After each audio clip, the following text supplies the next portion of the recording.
the only one day of the week when our market is actually officially closed, and all of us can get some rest and peace and quiet. So thank you again for your appearance and for your participation. There's a couple of questions here. I am not really an expert in answering, but I'll be happy to give it a try. Somebody's asking, does Forex qualify for the 60-40 capital gains rule with the IRS?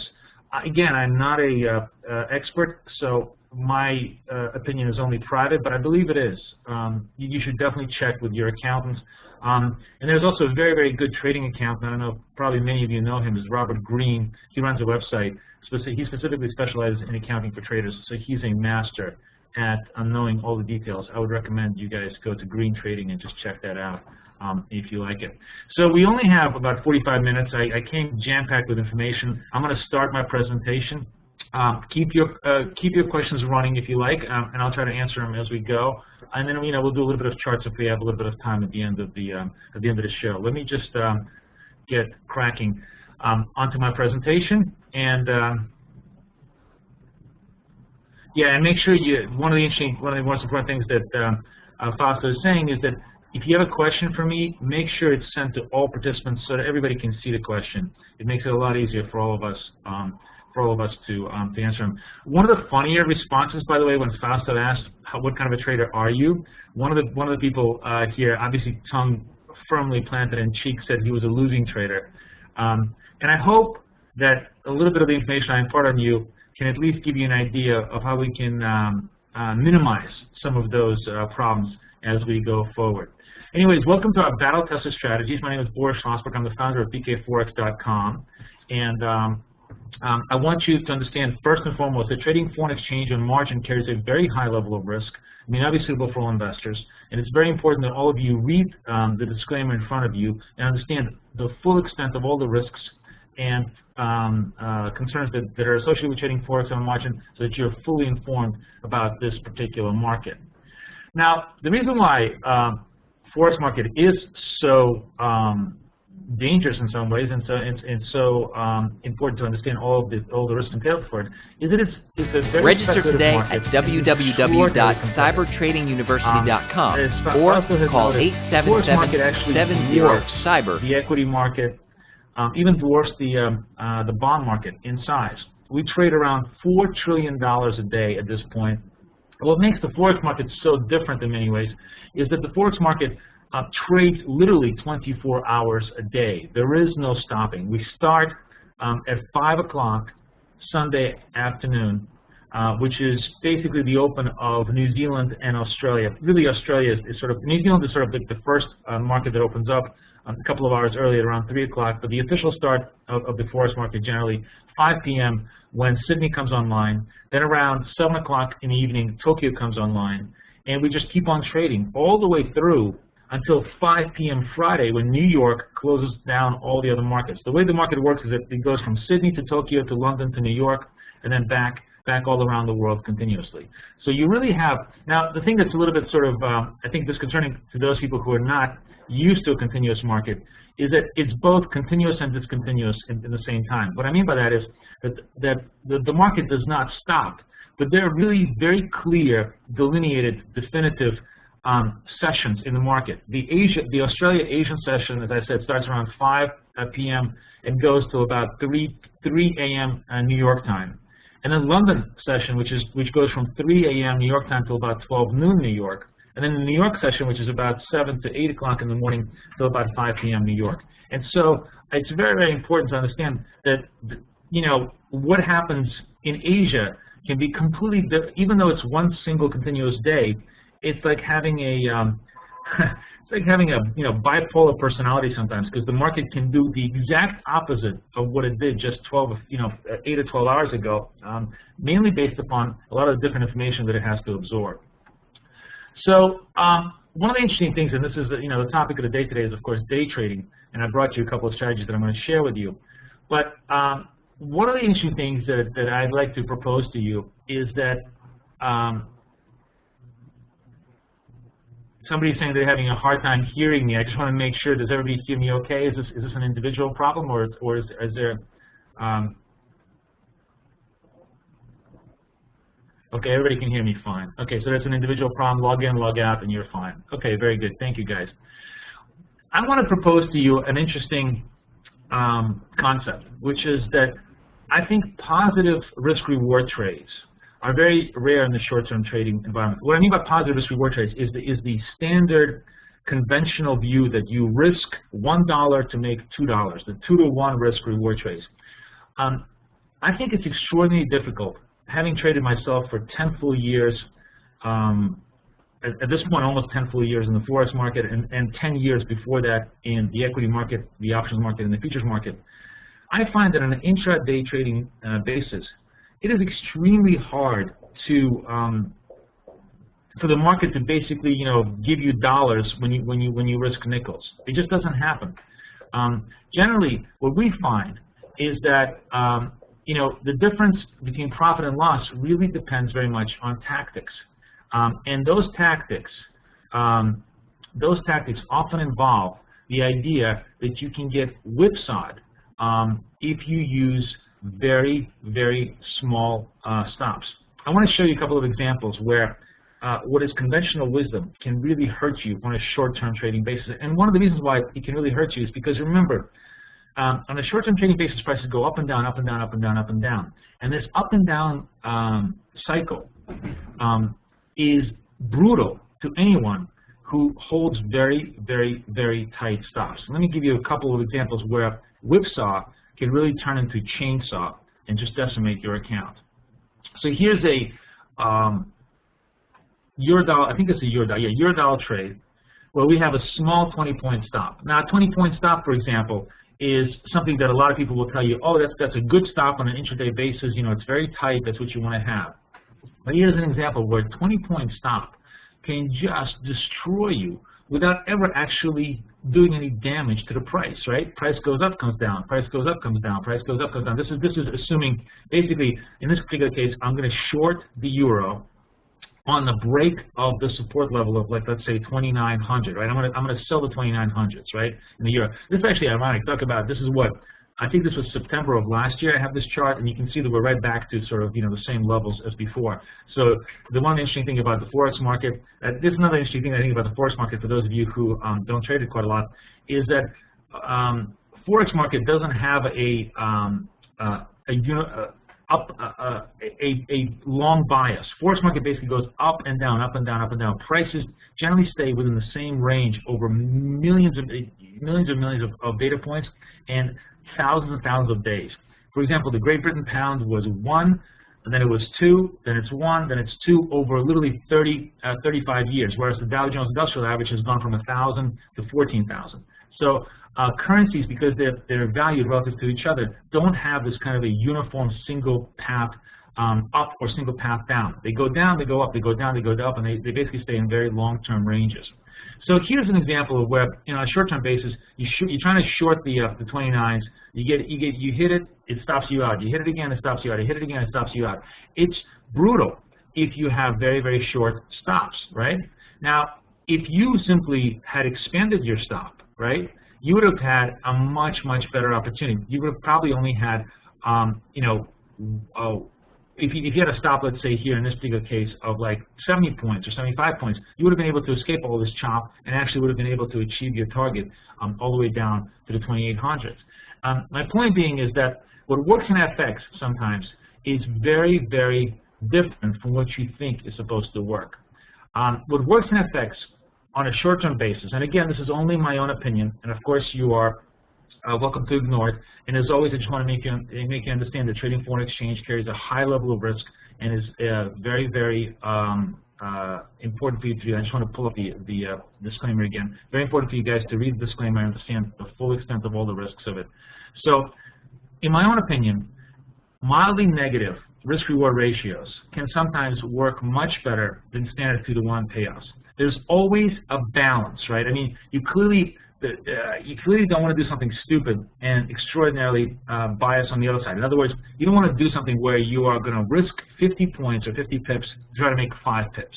A 1 to 10 negative risk-reward ratio is almost requires you to be perfect in order for you to make money over the long run. So that's clearly insane.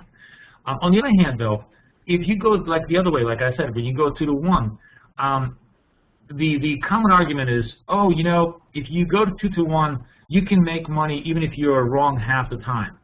That's true, and that would be really nice. But unfortunately, on an intraday basis, I think one of the hardest things that I think people need to discover is that if you use a 2 to 1 payoff ratio, very often you're wrong 3 out of 4 times. You're only correct 25% of the time on a 2 to 1 risk-reward ratio, and then you're actually net negative on the position. So the things that we found is that a small negative risk-reward ratio, something like, you know, risking 50, making 30, which is like a I don't know, 1.5 to 1 negative ratio, is by negative I mean correct, -1, right? -1. So if I risk 50 and I try to go for 50, that's a 1 to 1 ratio, right? If I risk 50 and I try to go for 25 points, that's a 1 to 2 ratio, meaning it's a negative. I'm risking $2 to make $1, right? And that actually, I think, is in many ways, I think the risking $2 to make $1, in my opinion, is the absolute limit of how negative you want to go. In order to win in that structure, you really need to win 70% of the time in order for the system to work. But generally, if you risk like 1.5 to 1, that tends to be a really good balancing point to help you achieve, hopefully, a more positive rate of return as you go forward. Now, whenever you're working with negative risk-reward ratios, the single most important thing, of course, is accuracy. Accuracy becomes vital, and this is very, very, very important when you understand, you know, what you need to do in order to trade on a negative risk-reward ratio. So if accuracy becomes vital, then trade selection is everything. One of the interesting things that I always teach people is that it is, you know, the argument is, I'd rather take if you are trading 10-point risk and 100-point profit, you can be very, very promiscuous. You can say, hey, I'm going to give it a try because, hey, what the hell, I'm only risking 10 points, right? And maybe I'll get lucky, maybe I'll hit a home run, and maybe it'll be a lotto, maybe I'll hit the lotto. And in fact, I actually think this kind of a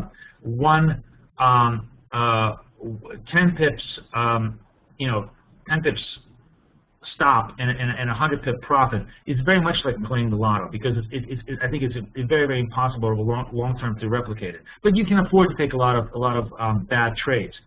If you're trading in a disciplined fashion with a mildly negative risk-reward ratio, well, let's say you're risking 30 to make 50, excuse me, risking 50 to make 30, then selecting trades becomes incredibly important. And in that case, the single most important thing is that it is extremely important to be to actually give up a trade rather than take it. In other words, if you have a trade where you're not really confident that it's a good setup, it is much, much better to give up the profit than to take a potential losing trade. So that's one of the interesting things and by the way, anybody who's having, there's some people who are complaining about voice. As you can see, the announcer has put together a phone number. You can call that in, and probably you can use the login by voice to hear me better.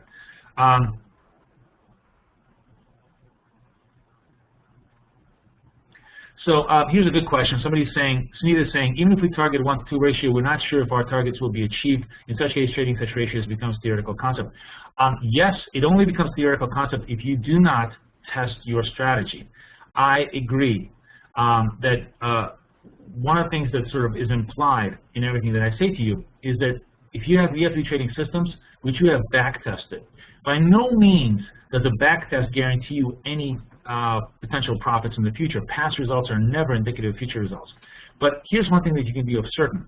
If in your past results you're not even showing any kind of a mild positive reward, then you can be pretty certain you're not going to be able to achieve that in real-time results.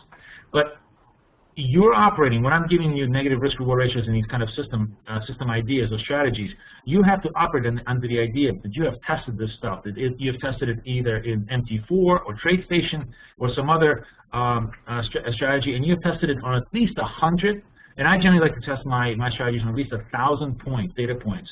I usually like to go back about 5 years on any strategy that I do, which gives me at least 1,000 data points. And that gives you some degree of statistical certainty that you confidence that your strategy works. You cannot, you know, these numbers don't come out just out of thin air. They have to come out of very, very strong study and back testing. So I agree. It is implied in everything that I talk about. So here's the point, though. Even if you backtest something, in live testing, there's a lot of nuance. I always say that every single system starts as science, but its success depends on art. It ends as art. In other words, the truly successful systems really rely on human overlay to decide when to use them and when not to use them. And that is very, very important. So it's much better if you're trading with a negative risk-reward ratio to pass up a possible profitable trade than to take a trade and risk a loss, right? The key is to avoid unnecessary risk, which is very, very important to understand. And let me show you, this is by no means a fully comprehensive description of all the unnecessary risk that happens in the currency market, but here's a top-down idea of where I think unnecessary risk can be avoided with intelligence. So here are the things that we do not trade in front of in order of their importance. And I see that, you know, somebody's asking me today about the ECB lowering interest rates next week. Hey, Mike, I have no clue. I don't have a crystal ball. Unlike you know, most market analysts, I admit that I'm not smart enough to know. You know, do I think they may cut it? Maybe. There's 100 arguments on both sides of the equation. I mean, economically, they certainly have plenty of reason to want to cut it. The Germans don't want to cut it. Who knows what the hell they're going to do? Who knows what Draghi is going to do? The point is, nobody knows, right? The point is that nobody knows what the NFPs will be like. And certainly nobody even knows what the G20 meetings are going to be like. It is hard to predict economic data. One time, I did a study of all of the Bloomberg consensus estimates on non-farm payrolls for the past, like, I think it was 24 months prior to that, right? And I basically said to myself, okay, I'm going to give it a 20,000 variance. In other words, if the number came in 20,000 under or over, that meant that consensus was correct, right? That meant that the consensus was correct. So this is the best minds on Wall Street with the most refined econometric models there are, with tremendous amount of computing power at their fingertips. NFP is non-farm payrolls, the U.S. payroll data, which is one of the most important monthly events in the economic calendar, both for equities and for forex.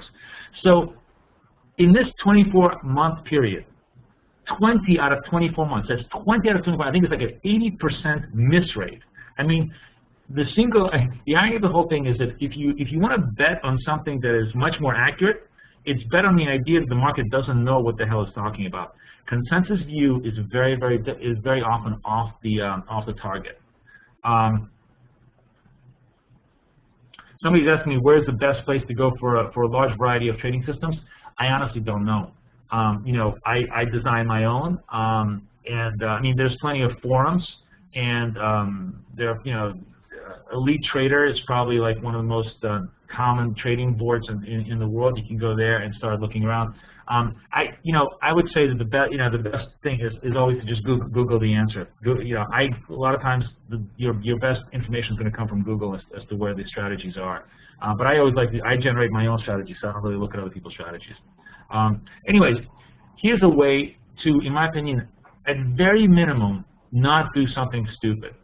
So we do not trade in front of non-farm payrolls, in front of central bank announcements, which is going to be next week in front of ECB, and if there is a big G20 meeting over the weekend. One of the stupidest things to do is to hold a position over the weekend in front of a G20 meeting. Most of the time, they're not going to do anything unusual, but it only takes one time out of a year or 2 times out of a year to really have a very painful experience, because you will have a gap open. Those of you who trade stock markets know very much what it's like to have a gap opening, but there's no greater pain than a gap open in the currency market, which uses a tremendous amount of leverage. So if you're levered a position and a gap opens against you, you can lose much more money than your stop is in there. Let's say your stop is -50 and the gap's open -200. Guess what? You're going to get done at -200 or worse. Slippage is a very big possibility. So the best way to avoid that kind of pain is to not trade in front of it. So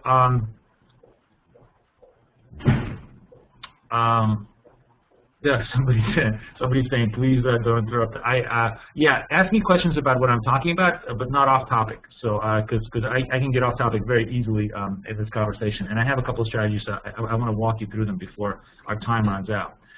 So the other thing that I think is very, very important is to know when to trade in the Forex market. And it's very important to trade in the Forex market only, in my opinion, if you're going to day trade during, these are the New York hours, 4 o'clock in the morning to 12 noon New York time. This is when London and New York intersect. This is when you have the greatest amount of liquidity. This is when the spreads in the Forex market are the tightest. And this is when you have the greatest amount of movement as well. Because remember, the only way you want to day trade well is when you have a lot of movement. If you don't have a lot of movement, you really don't have any day trade setups. So we contain, as a matter of fact, all of my systematic trading that I do generally is contained to these hours and even to some much more narrow slices within these hours as to when I think it's very opportune to trade. So if you think about it, I don't really trade outside of these hours on most of my trade setups, because even though there may be some unusual news and maybe some unusual movement, it goes back to probabilities. If 9 out of 10 times this, the time outside of this time frame is really not a profitable time to trade, then you don't do it. One of the things that I sort of want you to understand about the market, this is all East Coast time. It's all New York time. Everything I show you here in this presentation is New York time, because I'm in New York, and you guys can basically adjust to your GMT time or to wherever you are. We in New York believe that the world revolves around us, and we expect you to adjust accordingly. So there we go. No, I'm just kidding you, but that is anything. Somebody's asked me, what do I think about having open trades on weekends without G20? Not a good idea either, because I generally go flat into the weekend. And again, 50 weekends out of 52, it may not be a big deal. It's actually not 50 weekends out of 52. I actually think that in the Forex market, 1 out of 10 weekends, you're going to get something happening over the weekend that's going to be annoying and that could be against you. So I really don't take chance. So I think that the essence of what you see here, and this is a very important point that I need to communicate to you, is that I don't think markets are predictive. You cannot predict markets. But I do think markets are probabilistic. I do think that there are probabilities where you can put the chances on your side or put the chances against you. It's kind of like walking against traffic on Broadway, right outside of my house right now. If I were to do it at 9 o'clock in the morning on a red light with 1,001 taxi cabs and big trucks running, barreling across the street, the probability of me going across the street unhurt would be very, very small. But if I do it at 4 o'clock in the morning when I'm up trading London and there's no cars on the road, I have a much higher probability of crossing the street unscathed. And that's really the same way I look at trading. Yes, there may be a time at 9 o'clock in the morning on Monday that I could go from point A to point B against a red light on Broadway without getting slapped, becoming a hood ornament. But 9 out of 10 times, I pretty much will become a hood ornament. And by the way, I don't know if anybody has ever been hit by a car, but I actually have been hit by a car. It is not a pleasant experience, even when it goes very, very, very slowly. Car just hurts, when it hits you. So my point is the same thing with the market. Even when it goes slowly, it hurts. It doesn't. It's not a pleasant experience. You want to avoid it. So, anyways, the other thing you need to understand, and this is very, very important, is that no strategy ever is going to win all the time.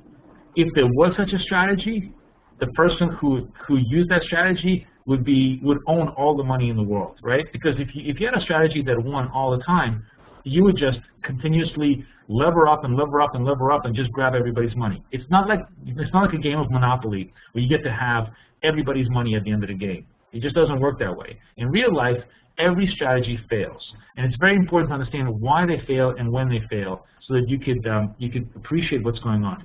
There are basically only two types of strategies: breakout strategies, momentum-based strategies, and range-based strategies, mean reversion strategies. So momentum-based strategies will fail when the market is in a range-based environment. Here's a good example of where we're trying to short the euro, right? Momentum-based, right? We're trying to short the euro on a break of 30.50. Short it here, fails again because we have a range. Short it here, fails again. Short it here, fails again.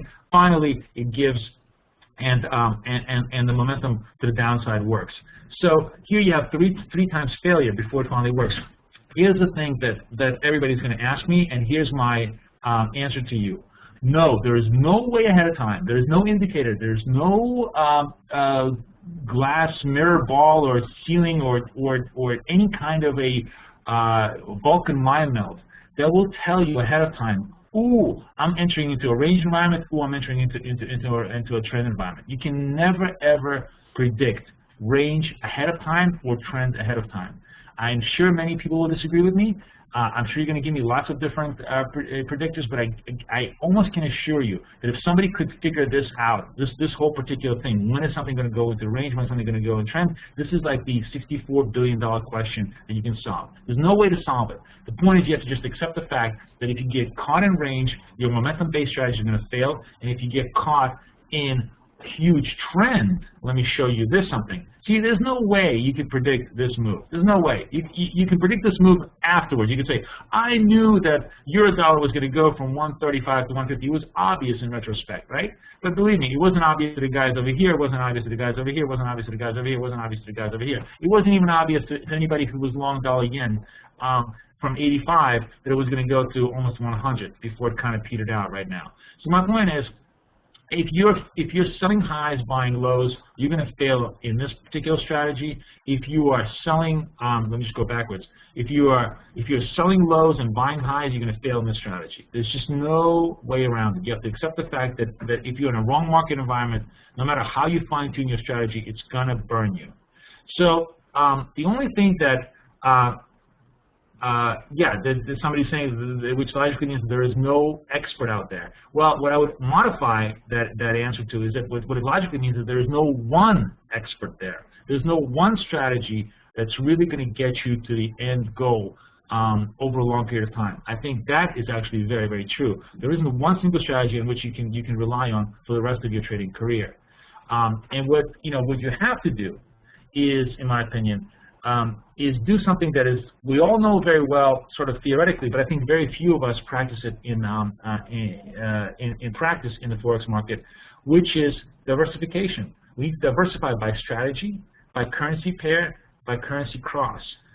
Diversification is one of the great assets of trading that I think is woefully underappreciated in a day trading environment. So diversifying allows you to create some losing strategies, some winning strategies, and hopefully the winning strategies offset the losing strategies into a overall net positive position. That's really sort of the art, in my opinion, of successful, long-term, durable, robust day trading. So, here's an example of where selecting the right currency pair really matters. Here's the Aussie dollar, which kind of ranges up and down, versus Aussie Swiss, which has a much cleaner, longer trend. Choosing a pair for a strategy is as important sometimes as everything else. So when I look at strategy, I look at what is a strategy, I look at different strategies, and I look at different currency pairs to which the strategies could apply. And all of those things are kind of like a jigsaw puzzle that you need to put together in order to have a robust, intelligent trading plan, in my opinion. So now, we have about 15 minutes. I'm going to share with you two strategies. Before I share the two strategies with you, actually, I want to, I'm going to put out this URL because this will allow you to, if you want to download one of these strategies, here, I'm sending this out to you. You feel free. One of these strategies that I'm going to share with you is available in full detail, full description off our website for free, so you feel free to just take that link and download the strategy. The first strategy I want to share with you is called the RSI flow trade. It's a very interesting strategy, and it primarily pertains to the euro dollar, which is the most common currency pair in the Forex market, the one that basically trades 50% of all volume. And here's the strategy. Here are the rules. I'm going to run through with you relatively quickly. If you have any questions, feel free to ask me. First of all, the strategy that we traded is this is 4 a.m. to 12 noon East Coast time, or if you're in Asia, it's 4 p.m. to midnight This is the only time that we trade this strategy. SG stands for Singapore, for Asia. We use the RSI reading, 14-period reading, basically the standard RSI reading on the hourly chart. And RSI generally is used in a way to basically find tops and find bottoms. We use them in the exact opposite, counterintuitive way. We look at the RSI. When RSI goes above 70, we don't think that something is overbought or oversold. We actually think it's in a breakout mode, and therefore a buy is a much more productive strategy than a sell when RSI goes above, is equal to or above 70. So what we do is, on the hourly basis, if the euro-dollar shows RSI closing above 70, we go long on the open of the next candle. And our stop is minus 50, our target is plus 30. Stops are, of course, subject to slippage by broker. But as you can see, it's just a mildly negative risk-reward strategy because, as I told you earlier, that's what we think on a day trading basis works best. And here's how it works. Here's an example of where you have a big breakout on the hourlies. RSI goes above 70. It's between 4 o'clock and 12 o'clock noon New York time. We get long, and sometimes it takes 2, 3, 4 hours for the continuation to happen. But here you go. You get long, and then you have continuation, and you have a usually second burst of momentum. And in this particular case, the target is hit a couple of hours later. This is a very, very standard signature of this particular strategy, where you're basically buying the breakout. Sometimes it consolidates, sometimes it retraces against you a little bit, and that's why you have a 50-point stop, so you can absorb a lot of the retrace, and then you have a second burst higher. Generally, this kind of move is caused by a reassessment of economic news in the marketplace, and generally the reassessment happens in stages. What I think people don't understand is that not everything gets adjusted all the time. You have news. The early traders, buy it, and then the later traders, when they kind of surmise the value of the news, come back and buy it again. So you often have this kind of double wave of buying, and this is what the strategy is all about. It's taking the second wave, to the upside. Here's a good example of another breakout here, where we break above 70, we get long, and you have a continuation trade. In this particular case, it's really just there isn't even a pause. It just continues forward as it keeps going on a day trading basis. Here's one where we get long here, and you will get stopped. I mean, this is sometimes you basically buying the top. This is a breakout strategy, and sometimes you're certainly buying the top. But let's just take a look at these 3 particular trades, because this I think is very important. You have in the 2 examples that we have here, right? Let me go the other way. In 2 examples we have here, what I just showed you, and this is just for illustrative purposes only, but I just want you to understand why the trade is structured this way. You have 1 winner, 2 winner, 1 loser, right? If you basically have this kind of a structure where you have 2 winners and 1 loser, and of course there's no guarantee that past performance is indicative of future results, but in back tests, generally, that is essentially what we show as our rate of accuracy. We actually show a little bit higher rate of accuracy, but let's just assume it's just a 65% rate of accuracy. Overall, you're net positive. You're minus 50 on the loser, but you're plus 30 on the 2 winners, so you're plus 60. So that's a 10-point positive. It doesn't sound like a lot, but you're going to do 100, maybe 150, maybe 200 trades like that. Those pips add up. This is the other thing I think is very, very important for people to understand. There may be strategies that can make you 100 pips a week for 50 weeks at a time. I'd love to be able to see one that actually works for more than three hours at a time, but I've never seen it. I think in real life, in reality, in how real markets operate, if you look at how hedge funds make their money, the best hedge funds in the world, the absolute greatest hedge funds in the world, make 20% a year, which is, if you were to translate it into pips, that's 2,000 pips a year, right? So, in absolutely greatest traders in the world, only managed to make, that's 2,000 pips a year. That is, I think, 50 pips a week, right? Or no, what is that? It's 40 pips. 2,000 divided by 50. I'm doing 50 weeks. 40 pips a week, right? So that is not very glamorous, but that is how real traders operate. So if I'm showing you a strategy that for every 3 trades has a reasonable chance of making 10 pips, that is actually within a very realistic and true approach to how the markets really work. See, like, here's an example. Somebody says, 10 pips from 3 trades without slippage is not good in my opinion. This is not realistic. This is what I think is not realistic, is this kind of attitude. Is your attitude that you think that you can make more than 10 pips from 3 trades is utterly unrealistic in how markets really trade. Of course, you're going to have slippage, but generally, in this kind of a trade where you have a 30-point target, 50-point slippage, when you use very, very selective entries, the slippage is relatively minimal. And we've been day trading this strategy for several years, and I would say, I have one negative slippage for probably about, at least in my past experience, for about 20 or 30 trades. So it's not, it's by no means, because it has wide stops, by no means a strategy that's susceptible to slippage. Although slippage is always possible, of course, by the broker. But my point being is that this is what I think is very, very important. I want to show you how markets really trade, not how you want them to trade, how you wish them to trade. And that's why I'm going through a very methodical application of a true anatomy of a strategy instead of a wishful strategy that everybody wants to have. Maybe you think you can make 100 pips a week, and I wish you the best of luck. But if you can do 100 pips a week for 10 weeks straight, I'll be the first one to pay you $1,000. You show that to me on an account for 10 weeks straight, I will be incredibly impressed. So far, no one has ever taken me on that challenge. Anyways, the short trade on this is just the reverse of this. You're simply looking for RSI to be below 30, and you go short on the next candle. Again, stops are subject to slippage, and you're absolutely right to be concerned about slippage. That slippage is always a matter of the market. But here we go. So here's the RSI 30. We get short, and you see, by the way, that a lot of times the reason why we have a 50-point stop is momentum trades do have retrace, and you have to give yourself lots of breathing room. Sometimes it just breaks really hard. Sometimes it retraces against you, and you need to give yourself lots of breathing room before it breaks really hard. So this is what you need to understand. Ahead of time, I don't care whoever tells you that they can predict whether it's going to go like this or it's going to go like this.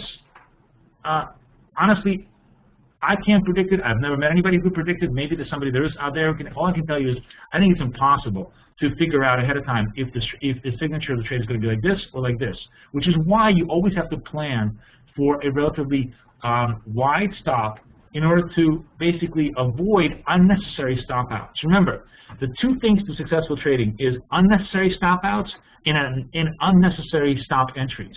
Those are the critical things that I think are very, very important in terms of making the strategies work. Here's one where you're short here at 101.67. Target is 101.37. Stop is 102, and it obviously makes it within 2 or 3 candles. These are hourly candles. And it makes it very well.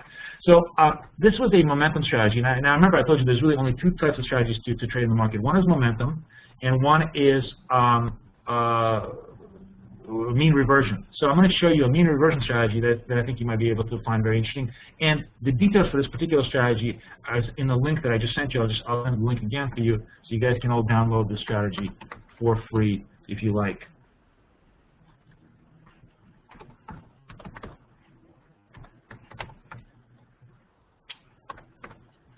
Here's my link. Somebody's asking me, why not mitigate the risk somewhat by entering a pullback of your signal bar or a limit entry? The reason why is because I'll go back to the 2 examples. This is, trust me, you're not asking any question that I haven't thought about 1,000 times. Yeah, over here, this works brilliantly. You have a pullback. You've been so smart not to have taken the signal. You would have just gotten a limit entry. You would have gotten a better profit. Boom, boom, boom. What about over here? What pullback did you have over here? You had no pullback over here. So here you missed a great trade because you try to get too cute. The point is, there is no way about getting cute. You have to accept risk. You have to accept loss. The key thing is you have to know you have to define your risk. You have to define your losses, and you have to try to mitigate them as much as possible, but ahead of time, not within the trade. You have to figure out ahead of time, okay, I'm going to take trades here, and hopefully they're going to work my way. Understand very much that I will have risks where things are going to go against me, but I'm going to mitigate them by just trading only during the highest liquid hours in the highest potential profit that show the best back test that I've seen in a long time. It's a very actuarial approach. You have to think like an insurance company, right? Insurance companies pretty much don't know who's going to die ahead of time or who's going to live 100 years and pay them $1 million, dollars in premium, well in excess of what they need to pay out. So they take a big, wide, large number approach to people, and that's the key thing that we're trying to do. But insurance companies are not stupid. They don't insure somebody who is a 500 pounds overweight and is a huge smoker and has history of heart disease in his family at the same rate as somebody who is eats vegan food, never smoked in his life, never drinks, and has relatives that have lived to 150. That's the same difference.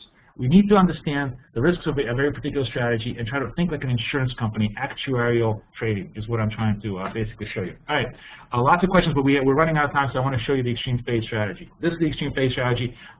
In order to get the full strategy, just hit that link and sign up for it. Okay, here we go. In this particular strategy, we use Bollinger Bands because this is a mean reversion strategy. So here, the other strategy, we sold bought tops. Here we're gonna actually sell tops and buy bottoms, but in a very, very structured, methodical way. There are two indicators that we use for this thing. We use the Bollinger Bands with a 20-period 3 standard deviation overlay and a 20-period 2 standard deviation overlay. If you don't know what that means, don't ask me now. You're going to have to read the strategy and figure it out yourself, because it's a little too complicated for me to explain it right now. But for those of you who understand the indicators, this is what we use as the overlays. And the ADX has to be below 25, so it shows you that it's a non-trending environment. Well, when you want to fade tops and buy bottoms is in a range-based environment, not a trend-based environment. So we use ADX, which is not a great filter, but it's better than nothing, to try to give us an idea of whether there's a trend or not. And we use it on a 15-minute chart. So it's a very short-term intraday trading strategy. What we'll watch for is the currency pair has to close at or above the 3 standard deviation right here. This is a 3 standard against 2 standard deviation. Here's the pound dollar ending on a 50-minute chart all the way out, right? So that's I'm just looking at comments here to see if there's anything here. That's the first step of the process. It has to go to extreme overbought or oversold, 3 standard deviations. Next, we wait for the pair to move from 3 standard deviations back to the 2 standard deviations. We look for a close below the 2 standard deviation on the long or above the 2 standard deviation on the short. So here's an example. This is the 3 standard deviation chart. This is the 2 standard deviation. First, we got to close at 3 standard deviation, big amount of buying. Then we have to have some evidence of profit taking, right? Because what we don't want to have is is to guess what a top is. We want the market to tell us what a top is very likely to be. So here we have the first evidence of profit taking. The price goes up, and then price starts to come down and end below the 2 standard deviation. At this point right here, we have at least a logical reference point of where we're going to put a stop, and a logical idea that maybe we have a high in place, right? Then we check to see if the ADX is less than 25, which gives us an idea that we're not in a strong trending environment, which it is, as our third filter. And then lastly, on the long trade, we buy at the open of the next candle. That is, if we're buying the bottom, we're going to buy at the open of the next candle. On the short trade, we're going to sell at the open of the next candle. So in this particular case, we're going to sell right here, right? We're going to sell. This candle closes. All the other indicators line up. I'm going to get short here. And we use our basically swing high or swing low, or approximately 15 or 20 pips as our stop. Let me go back to this. So in this particular case, the swing high is probably around 57, I don't know, 57.10 or so, 57.15. So we're gonna go short at 56.76. So plus 20 points, 5,700 is what we're gonna risk as our risk. And our target, here's the stop at 56.94. Sort of roundabout stop. And our target is going to be one-time risk, where we can trail it and use a 2-time risk. This is a strategy that allows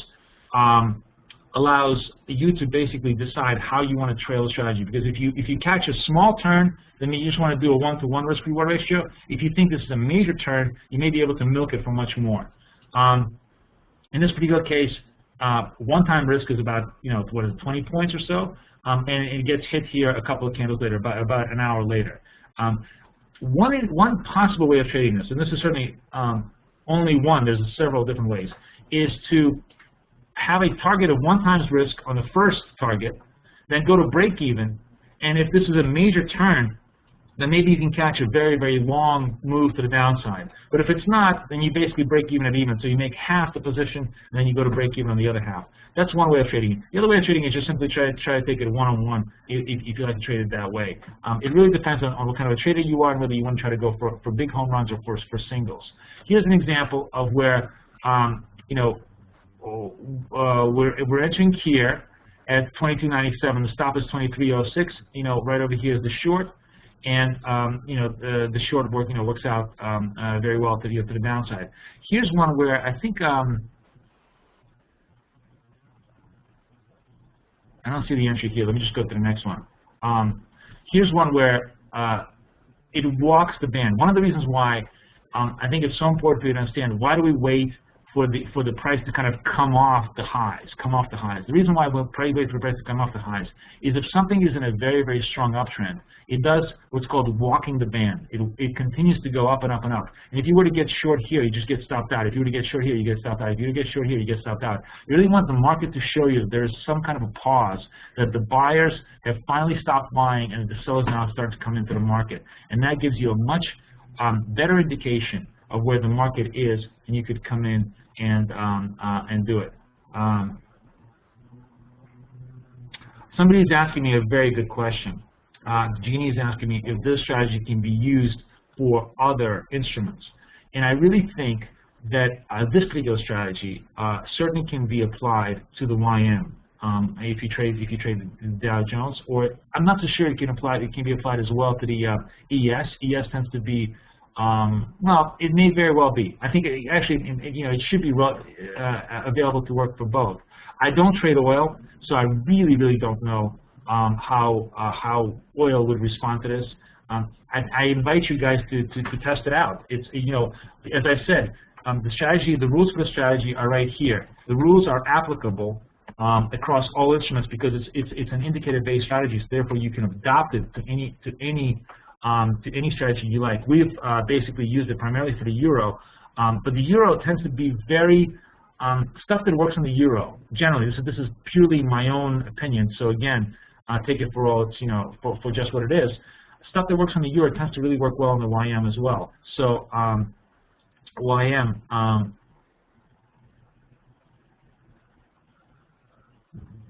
I don't understand what Rob is saying about my cursor, but I'll just keep on going on my strategy. Anyways, to see the strategy in more detail, as I said, simply go and look at the strategy on a download basis, and you'll be able to get a much better idea of how it trades. Here's a strategy. Again, here's another example where it goes to the 3 standard deviation. It comes up, comes up, comes up, comes up. You would get short right over here, where it finally shows a little bit of pause, and the stop is 103.1. I actually think in this particular case, it may have peaked up just above the stop. It actually does. Here's a good example where it stops you out. So the price pauses, but then it does a final little burst up before it comes back down. And this happens a lot. This happens as well. This is the danger of the strategy, that if you get too cute with the stop, if you use the stop right at the highs, you may get stopped out unnecessarily. Which is why I invite you guys to experiment with the proper stop structures. I generally actually think, in my opinion, that the best way to trade this with a reasonable degree of risk and reward is have the swing high established here. This is the swing high. And then put a stop around 10 points above the swing high. Now, in this particular case, I'm not even sure that this would have cleared it. Maybe you would have escaped it. But at least you generally have a little bit of breathing room, because you will get sometimes this kind of a signature trade where big burst up, one last final burst up, the sellers finally come in and start taking profits. And you want to just avoid that one last leg up. You certainly want to get stopped out if you get a big move up. So you definitely need a relatively tight stop. But what you don't want to do is just get this kind of a nipped out stop. And this is where it becomes as much of an art as it is a science in this particular strategy for it to work. Anyways, keeping a chance of success, keeping a chance of success better is by keeping an eye on data. And with short-term trading, money management is very, very much key to what we do. Very happy to just give you a very, very quick tour of what we do at bkforex.com, and then I'm happy to answer any questions that we have as our time is running out. please visit our website if you want to find out more details. But we're basically at bkforex.com. We've been a investment advisory signal service for actually 5 years, since 2008. You can learn everything that you want to know about us just by clicking all of these buttons. We generally try to generate 1 or 2 day trade ideas a day. We have 1 or 2 swing trade ideas a day, and then we also have news trades that we do. We have lots of information for our clients aside from trade trading, which is education. Every single day we do education, just like CTU does education. So do we. Every day, 1 hour worth of education at 9 o'clock in the morning. Every day is different. Monday is we review the markets. On Tuesday, I do a full technical analysis. On Wednesday, we do global market roundup. On Thursday, a lot of you who do strategies, this is where we really think up some really amazingly interesting strategies. And out of this Thursday session, we've been able to come up and codify with some really cool trading strategies that are available only to our customers. So come by if you want to check it out. And then on Friday we talk a lot. Basically, it's just open mic Friday. We talk about our trades and everything we do, and we very often wind up talking about strategies on Fridays as well. So it's a very, very cool little environment. For anybody who wants to try to join BK FOREX, I invite you guys to come in and give it a full try. We have a 1-week trial, where, let me just go through it. This is all the basic stuff that we do. But we have a 1-week trial, I think, where you could try it in for $59. So it's really very, very easy. And also, if you want the slides, or if you want to be on our mailing list, you simply text message 428202 with this text BKFX, and we will be able to sign you guys up, and you'll be able to get all of our information all the time. Okay. I have about 5 more minutes. I'm open to any questions. There's a couple of questions here on the back there. I just want to make sure I get to everybody's answers. So Anthony is asking me, it seems your 2 strategies use a breakout in volatility to set the stage for a trade. Would you use RSI Semi 30 as an additional qualifier to decide which strategy to employ? Here's the thing, Anthony. The RSI is on the hourlies, and the Bollinger Band is on the 15s. So they're kind of incompatible. So I don't think I would apply one filter to the other filter. As I said, I think the best way to kind of construct a good trading plan is to let one strategy run, let the other strategy run. Sometimes the momentum strategy is going to kill you.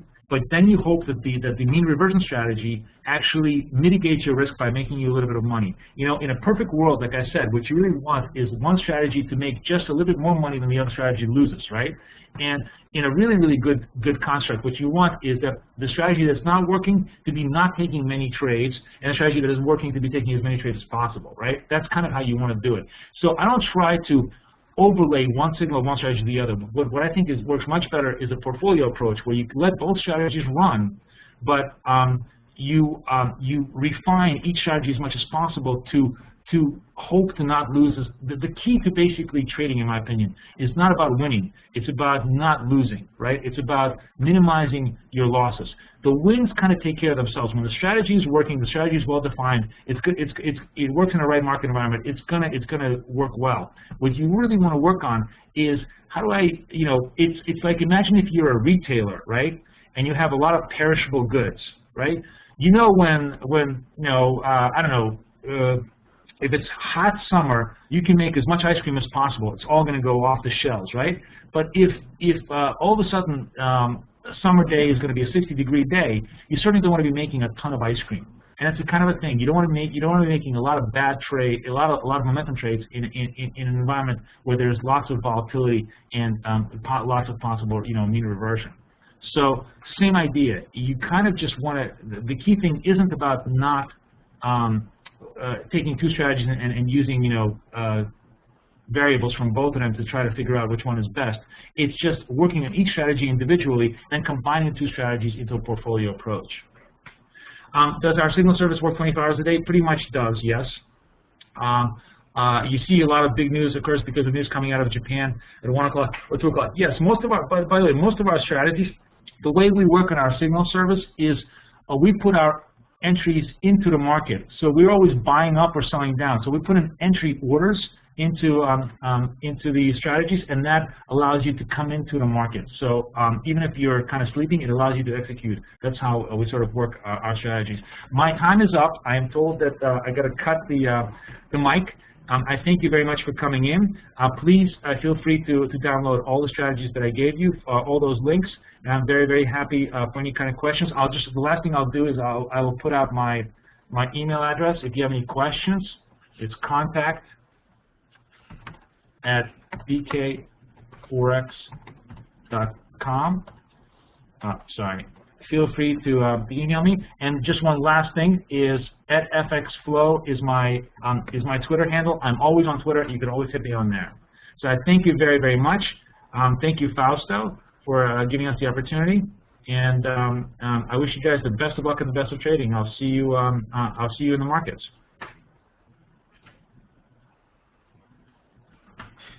Boris, thank you so much for having us, coming here today on a Saturday.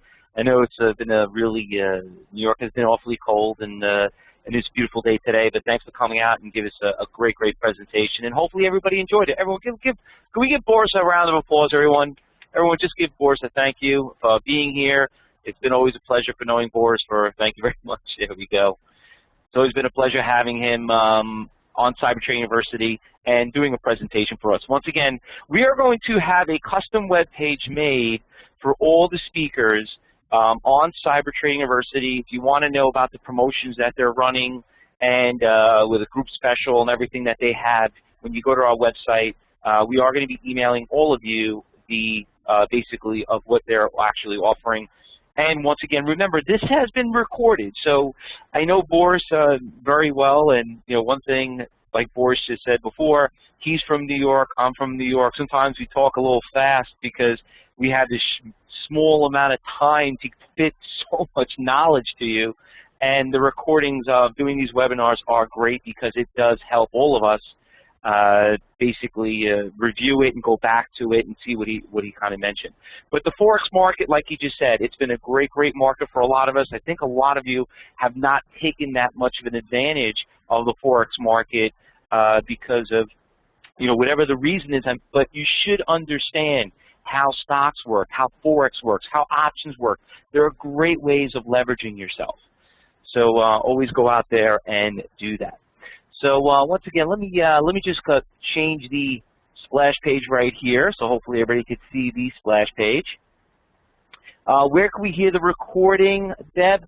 The recording will be emailed to all of you. When you log out of this meeting, there's an automatic email that will be sent to all of you. Okay? So everyone will be able to receive that.